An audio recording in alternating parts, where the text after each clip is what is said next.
You know that there's an election coming up November 4th, but do you know how to prepare for that election?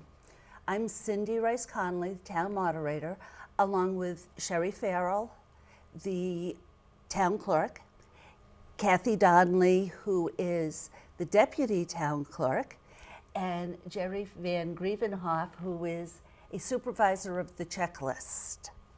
We're going to start with Sherry and ask her, what are the responsibilities of a town clerk? The biggest responsibility that I face now is preparing for the election that's coming up and supporting you as our town moderator. You have a very big job at hand, and Kathy and I, that's our main role, is to make sure that things go easily for you and for the town and getting ready for election. Another part of what the town clerk does is keeping all of the vital records and making sure that that's all available to the town and to all of us in the future. So Great. thank you. Is the town clerk elected or appointed? Yes, it's an elected position. I ran back in March, and it's quite an honor to be elected through the town. There were 3 of us running, and all of us would have made wonderful choices, but I'm honored to be here. Thank you. And Kathy, Yes. deputy town clerk, what do you do? I do anything that the town clerk asks me to do. That's good. But seriously, very much the same thing, support Sherry in her role as helping you prepare for the election. There are all sorts of forms that need to be organized. The ballots have to be counted. The machines have to be tested and inspected. So there's a lot to do that way. Good. Thank you. And Jerry, supervisor of the checklist, is that something that New Hampshire does, or is that a nationwide position? I'm not certain whether it's nationwide or not, but all of the towns in New Hampshire have supervisors of the checklist. The cities have, I guess they have appointed assistants to the moderators, but all the towns do have supervisors of the checklist, and there are 3 for each town. And what do you do? We have to make sure that all the new registrants get put into the computer and update the checklist, keep that updated, and when people move out or are deceased, we have to make sure that we get them taken off so that the checklist is correct as much as possible all the time. Okay, thank you. Well, we're going to start by going to the beginning of the voting process. And Jerry, how do you register? Anyone can come into the town clerk's office during regular business hours, any day of the week, Mondays through Friday, 8:30 to 4:45. Bring with you the birth certificate or a passport proving citizenship, and also your driver's license with your Londonderry address on it, proving that you are a resident of Londonderry. And if by chance you do not have those documents, we do have affidavits that you can fill out. Okay. And can you register online? No, No. you have to register in person. Okay, thank you. Kathy, what's the difference between a primary election that we just finished and the general election which is coming up? Okay, the primary election is basically a runoff. It's an election to determine who the candidates will be for the various offices. For example, if there were 4 people running for the Republican nomination for a position, one of those only would win in the primary, and then they would be the one that would go on to the general election. Against a Democrat, The Democrat that had the would have same. won the primary for that party. Okay. Yes. Tell us about absentee ballots. How do you get it? Who's eligible? Okay. Absentee ballots are available for people who fill one of these 4 categories. They're going to be out of town on the election day, perhaps vacationing or whatever. For disability, a person may obtain an absentee ballot for employment, which requires the person to be at his workstation or commuting during the hours that the polls are open. And the fourth is for religious observance, if the election day happens to fall on the day of a religious holiday. So those are the criteria for obtaining an absentee ballot. The application for an absentee ballot is on our town website. We also have them in our office. People can come in, pick them up. Then they have, if they come into our office to get an absentee ballot, if the ballots are in, and they are now, they have a choice of taking the ballot home and mailing it back to us, taking the ballot home and bringing it back to us, or they can actually sit in the office and fill out their ballot and leave it with us. Okay, so Okay. they could request the ballot either in person or online. Or through the mail. Well, they're not really making the request online. They're printing the form online and then mailing it in Mailing or the bringing it form in, in. or faxing it to us Oh, if they good. like to. All right. Could Sherry bring her daughter's application into the office? She can bring the application because it could have come in the mail. We wouldn't be able to give her daughter's ballot. There's very strict laws about handling anyone else's ballot, either giving it to someone else before it's filled out or having someone else bring it back. So unfortunately, if someone walks into the office, well, I've got my ballot and my wife's, we can't accept the one from the wife. It can be mailed or she can bring it in herself. Okay. So, And if you're not registered to vote but need an absentee ballot, you're basically out of luck? not totally. There's a procedure. I mean, a person could actually register to vote and then request the absentee ballot. It's a process whereby they are actually approved on election day as a voter and simultaneously voting. So we don't have too many of those, but it is possible. And of course, people can register to vote at the polls on election day in New Hampshire, which is really nice too. And they need the same IDs when they register Correct. at the Yes. polls? Yes. Okay. IDs are needed now after many, many years of not using ID. Can Right. you tell us why we finally have that? Well, there's been a movement over the last several years to do as much as possible to eliminate any kind of voter fraud. And it was finally determined and voted on by the state legislature that people would be required to present identification at the polls. Cities and towns are much larger now. It's not possible for the election officers to know everyone for sure. That was sort of what was the situation in the past. So people are requested to have photo ID with them, and that can be a driver's license, a non-driver's license. There's also a photo ID that's available through the state just for voting, and school IDs are accepted as long as they're valid and have an expiration date. There's an issue with that. If someone comes to the polls with none of that, they are still entitled to vote. They have to sign an affidavit, and that's a serious thing, but they're signing that they are the person who they say they are. So it's all about trying to cut down on the fraud that can be involved. I don't think we have very much of it in New Hampshire, but nevertheless, it's a good idea. We have had at least one since I've been town moderator. Yes. And it's crazy. I mean, it's just dumb to try. It is. So with the IDs, it's really cutting down. It is.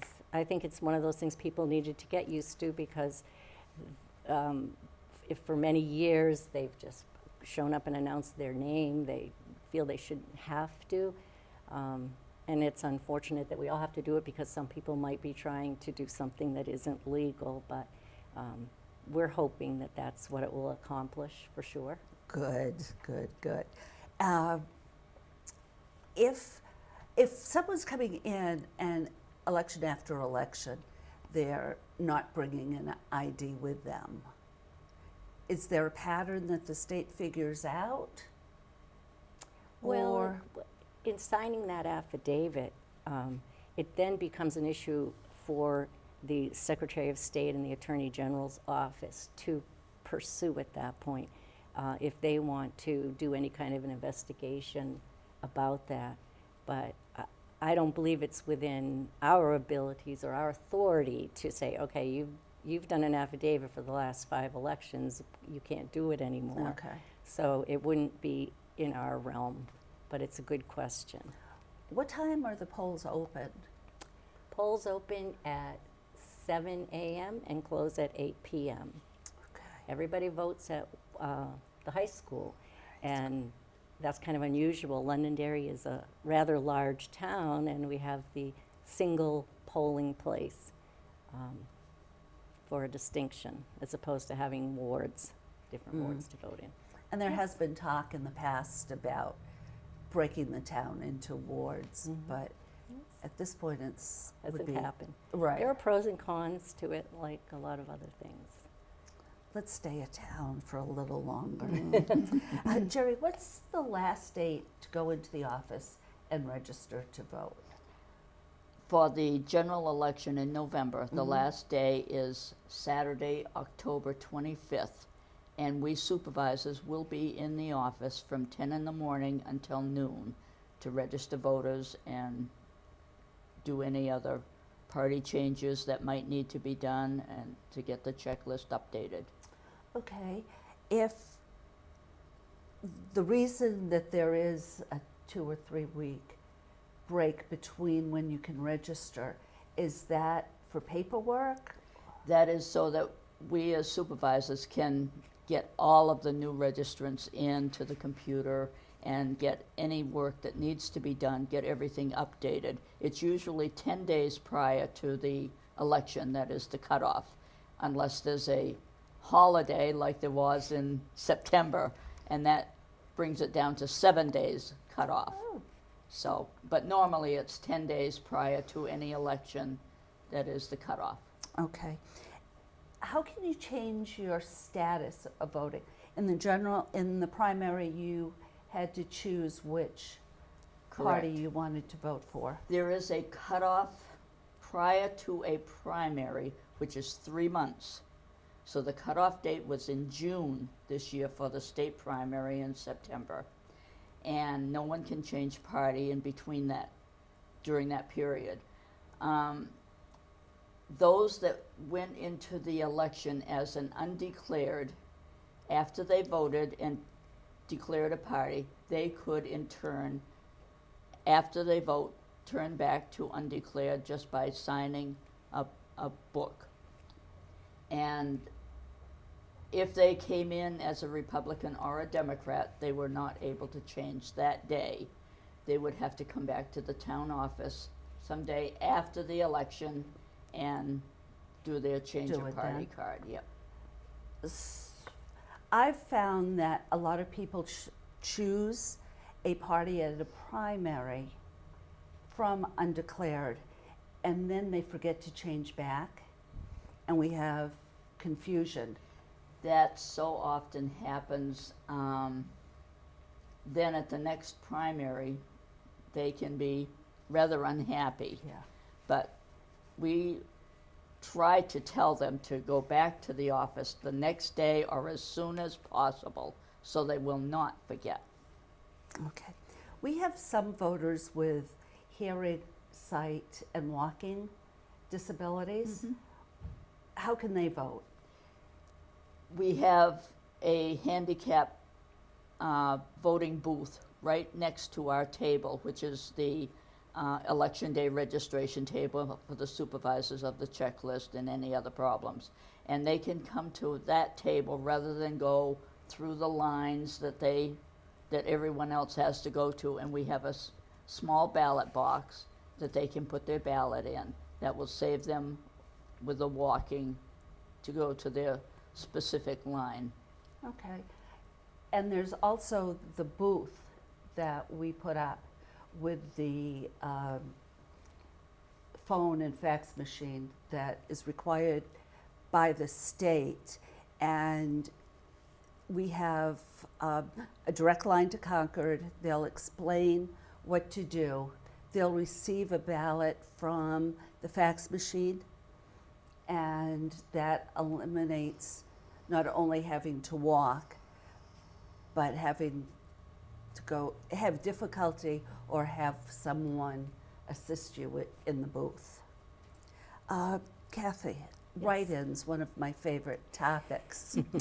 The ballot has the people who are running and then spots for write-in candidates. Why do I need a space for write-ins? Well, anyone who's voting has the right to write in the name of a person that they would prefer over the other choices. Because we have a machine counting the ballots, what will happen is the machine will acknowledge that that ballot contains one or more write-ins, and it will divert it to a section of the machine so that those write-ins can be tallied and reported accurately. So a person that's writing in should obviously write very clearly the name and also fill in the little oval next to that name so that the whole process of reconciling and tallying is easier. So the machine will do part of it for us in the sense that it will divert the ballots, and then the rest is up to your team to tally those up. Absolutely. And then just add them to the numbers on the tape. That's correct. Yes. Okay. The hand counts, as you said, go after you insert it into the machine, drops into a different side of the big ballot box. I vote for John Smith, who is, we're talking primary now, which we probably shouldn't, but if you write down the other party's person, does that vote automatically go over to their vote? What happens in a primary is that if a person has strong feelings that they've perhaps ended up in a situation like Jerry was describing, they wanted to be able to change party, weren't able to, and therefore got a ballot that wasn't really the ballot they wanted, they can write in the person they prefer. It is not counted, it isn't added to their candidate's total. However, it is tallied to the extent that if that candidate might like to know how many people in the other party would have liked to have been able to vote for me. So the numbers available has to be accounted for. It just won't add to the candidate's total in a primary. Okay. I hope that makes sense. Yes, it does. It does. But even in the general election that's coming up, you can vote for Sherry under the governor. And if she's the only one to receive, if she receives only one, do you record that as one vote for We Sherry? can. Sure, yes. All right. And what if Sherry decides that she doesn't like anyone on the ballot and writes in Mickey Mouse for the entire ballot? What happens? Well, she has every right to do that. We discourage people from doing that because the process of reconciling and counting ballots, as we all know, is overwhelming sometimes. And tallying all of those votes takes time. So we encourage people to think carefully before writing the name of a cartoon character or whatever. But it's their still right. your right, absolutely. Okay. Did we miss anything that's really important?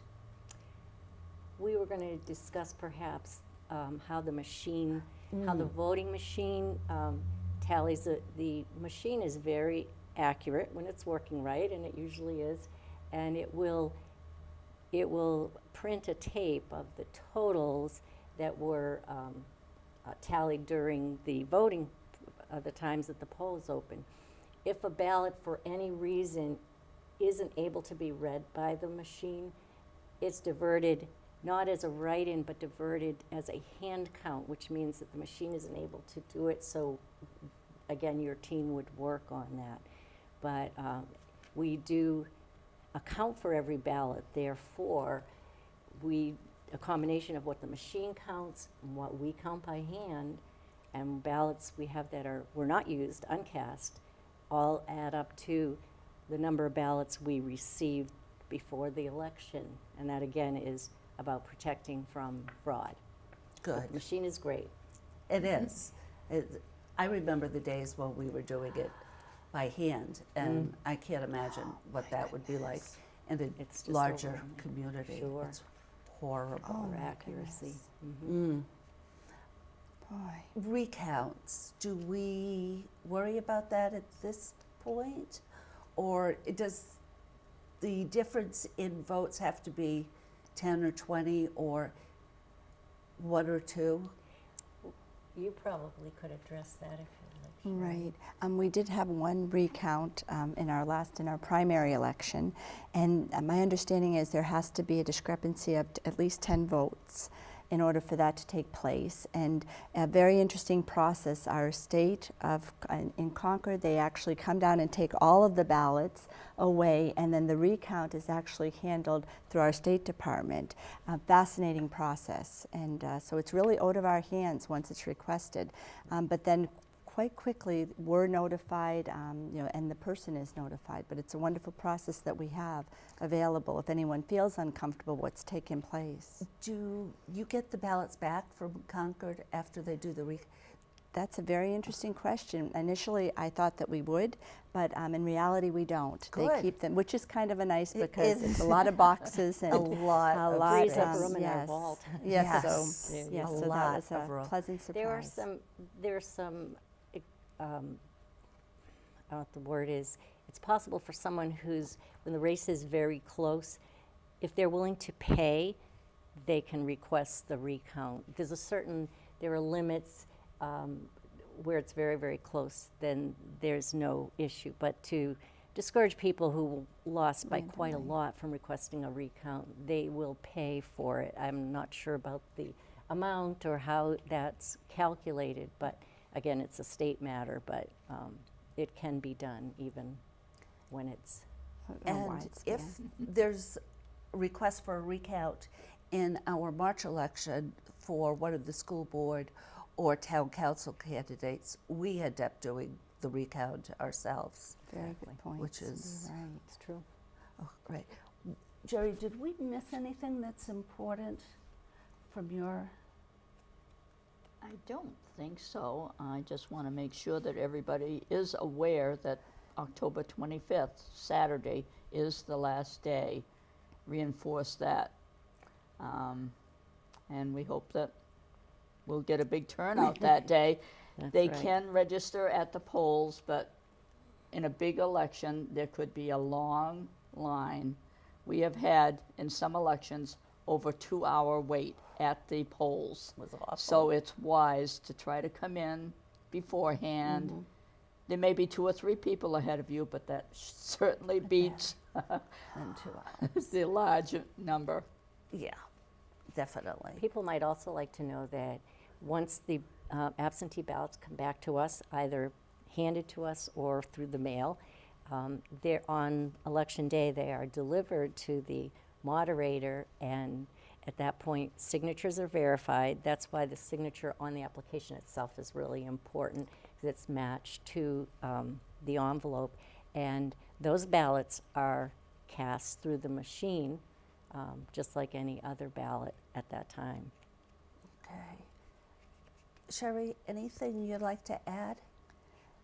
No, I think as the new town clerk, it's I've learned so much, and it's a fascinating process, and so much goes on behind the scenes to make our elections happen. And I just encourage everyone to get out and vote. And if you need a ride, let us know. Our town office, our town manager, Kevin Smith, we want to do what we can to help everyone who wants to vote. Ask a neighbor, ask us, but you know, it's an honor that we can all do that. So please get out and vote, and we'd love to see all of you there. So. And the hours of polling at the polls? 7 o'clock until 8 o'clock in the evening. Okay.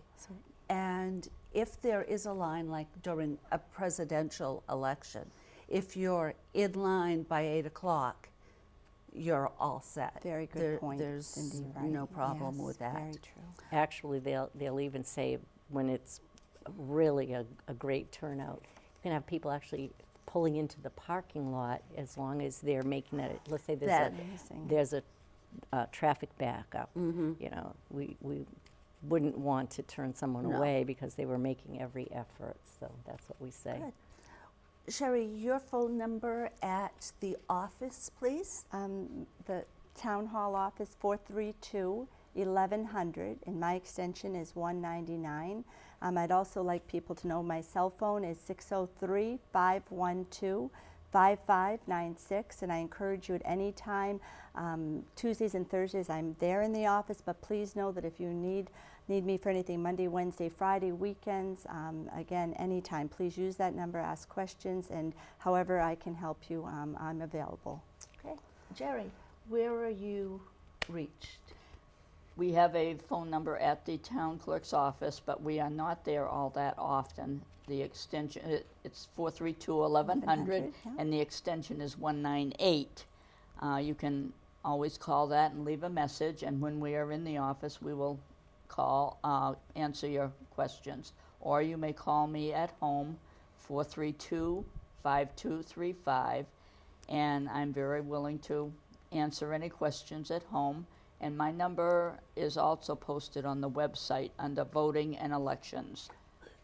Good. That's something we didn't mention, the website with voter Oh, my information. goodness, right. Do you know the address, I'll the let- email address? Well, it's actually just going to the town website and clicking on the link town clerk's office. And actually we have right on the home page, without even going into the department, there's the explanation about the absentee ballot and so on. So it's very easy to get to. Good. Yes.